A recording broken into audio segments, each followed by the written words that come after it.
It's Saturday, February 7th, 2026, and we have an interesting weather pattern ahead of us. We could see some snowstorms from the west to the east coast. Record-breaking cold temperatures are currently moving into the east, and I want to discuss some of our weather analogs moving forward. I really appreciate you guys watching this video. If you like this type of content, don't forget to subscribe and hit that notification bell. And of course, if you like the video, like the video. Let's get into the weather updates.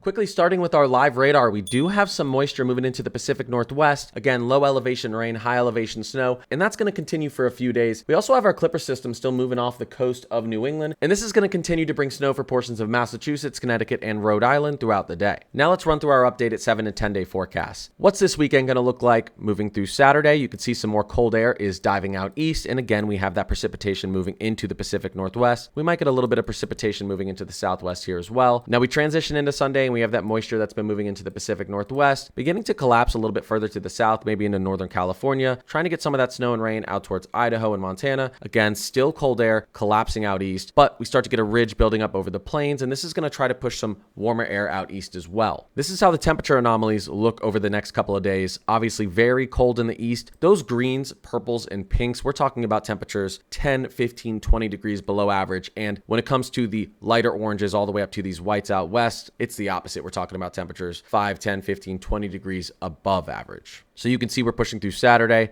Sunday, and into Monday. And the story is we are very, very cold out east. And again, record-breaking cold, potentially record-breaking daily lows for portions of the Mid-Atlantic and New England. And again, pretty warm out west. Now pushing into early next week, Monday, you can see we get more of this precipitation trying to transfer out to the east and down to the south. We're dry and warming up across the central and southern plains, pushing out towards Dixie Alley in the southeast, but we're still pretty cold up here in the northeast. Getting into Tuesday, we may have a little bit of a clipper storm, winter storm trying to push through the upper Midwest, Great Lakes region. Doesn't look too crazy on the model, so I wouldn't worry too much. Same story out west. This moisture is beginning to transfer even further down to the southeast, trying to put some snow into the Sierra Nevada and potentially some snow into the central Rockies. Here's this warm air pushing out east. Now we're pretty warm above average in the southern plains, Ohio Valley, trying to get this warm air out towards the mid-Atlantic, but it's going to be tough because you can see right here with our temperature anomalies during this time frame, Monday, Tuesday, Wednesday, that cold air is really trying to hang on out here through portions of New England and the mid-Atlantic. But again, look what's happening down here in the south. And yes, we have warm anomalies up here, but during winter, during February, when you're 10 to 20 degrees above average up here, you're typically still just in your 30s, maybe low 40s. So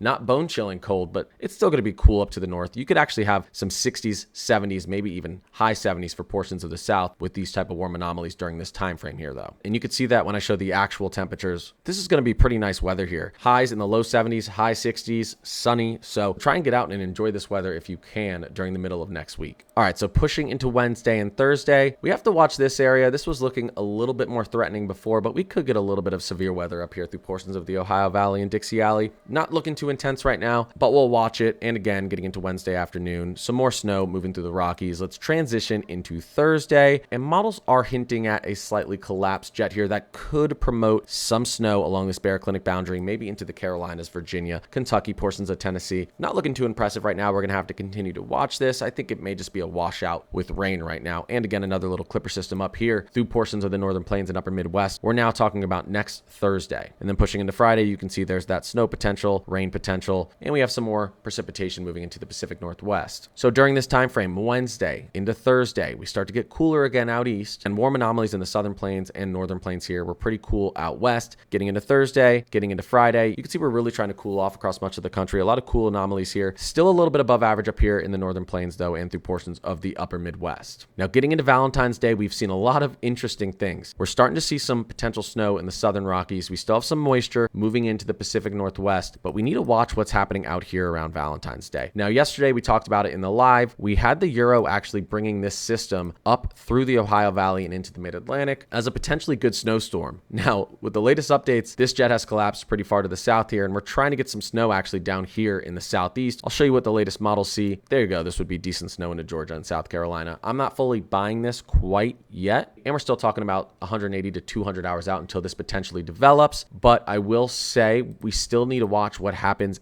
out here. I'm talking about the Southeast, Ohio Valley, Mid-Atlantic, New England around Valentine's Day, because I do think we're going to get some sort of storm. You see what happens out here getting into next weekend as well. Some more potential rain and snow out there for the West Coast and the Rockies. I don't want to go too much further ahead here. Now we're talking about 10 days out. This would be just monstrous snow for the West and the Rockies. Again, you guys need this. I want this to happen for you. And finally, maybe a big warm up and thaw heading out east towards the Mid-Atlantic and New England. I could see this happening, but I would actually expect some more cold air behind this as well. And here it is moving into next weekend. Again, that cool air returns out east and down into the southeast, but we're warm in the central to northern plains and the upper Midwest, still cool out west. We're going to see a lot of this in the next couple of weeks, where we have some cooler temperatures out east, some cooler temperatures out west, but the center of the country is running above average. Here's a look at our European ensemble 10-day temperature anomalies, and you can see cold anomalies are expected as an average over the next 10 days out there through portions of the Midwest, eastern Ohio Valley, Mid-Atlantic, New England, even down there through portions of the Southeast, South Carolina, and Florida. And again, we're warm in the center of the country. Now, we're not actually warm up here, like I said, northern plains, northern Rockies, upper Midwest, 30s, low 40s, warm for this time of year. But down in the south there, southern plains, you can see some nice temperatures, high 60s into the 70s, and it should be for the most part pretty dry. And we're getting back to our averages out west over the next 10 days, slightly above average to average, maybe below average out there along the West Coast. Here's our precipitation anomalies over the next 10 days. Pretty dry out east, getting back to our averages, slightly above average out west, which is good to see. There's definitely been a lack of precip out there this winter. I did quickly want to show you guys some climate analogs. Here you can see this would be from February 12th to February 15th, and this is based off of our top 5 analogs. So this is what has historically happened when we've had a similar climate setup to what we have right now. Colder out east. Again, you see that warmth in the southern plains I've been talking about, and cooling down out west. Our analogs suggest we could start to see a big warm up out east and a very, very big cool down out west, with average temperatures throughout the central US. This would be pushing towards the end of February. I also wanted to show you the top 5 threat analogs. So really starting from February 12th all the way through the 21st of February, we're really watching this area right here, portions of the Southern Plains and Dixie Alley. Again, historically, when we've had similar conditions in the past, this has been the area where we've had the chance for some severe weather. And we have seen some models, we talked about it in the live yesterday, and I've hinted at it today. We have seen some models suggesting that a return to severe weather could happen, and it could be down in this region. Lastly, I quickly wanted to run through our Teleconnections. Here's our Arctic oscillation, pretty negative on the European AI, on the GraphCast. On the weeklies, the ensemble really doesn't get back to neutral until potentially March 2nd, but it's pretty close to neutral here once we push into mid-February. And the GFS ensemble agrees. Taking a look at our NAO, staying pretty negative across the models as well. So average to slightly below average. The chance for enhanced snow potentially through the plains and out east is possible moving forward. Although again, in the short term, it looks like we're going to get a lot of snow out west. Nothing too crazy going on with our EPO or WPO right now. So I want to take a look at our PNA. This would be that ridging out west. The Euro AI, which has done really well this winter, thinks that as we get towards the end of February, we're not really going to have that dominant ridge out west, which means potentially cooler air. And again, maybe the chance for some low elevation snow out west, some more snow into the Rockies. Our GraphCast agrees, the European weeklies agree, and so does the GFS extended ensemble. As I said earlier, I really appreciate you guys watching this video. If you like this type of content, don't forget to subscribe and hit that notification bell. I try and upload videos like this every single day and live stream every day to answer all of your weather related questions. If you want access to all these maps and everything I show you in these videos, you can join my Discord for free. The link is right down in the description. I have my mod team in there, tons of weather enthusiasts you can talk to, ask questions. It's just a really, really great Discord for all things weather, and it's updated daily. Again, I really appreciate you guys watching this video, and I'll see you in the next one or in the next live stream.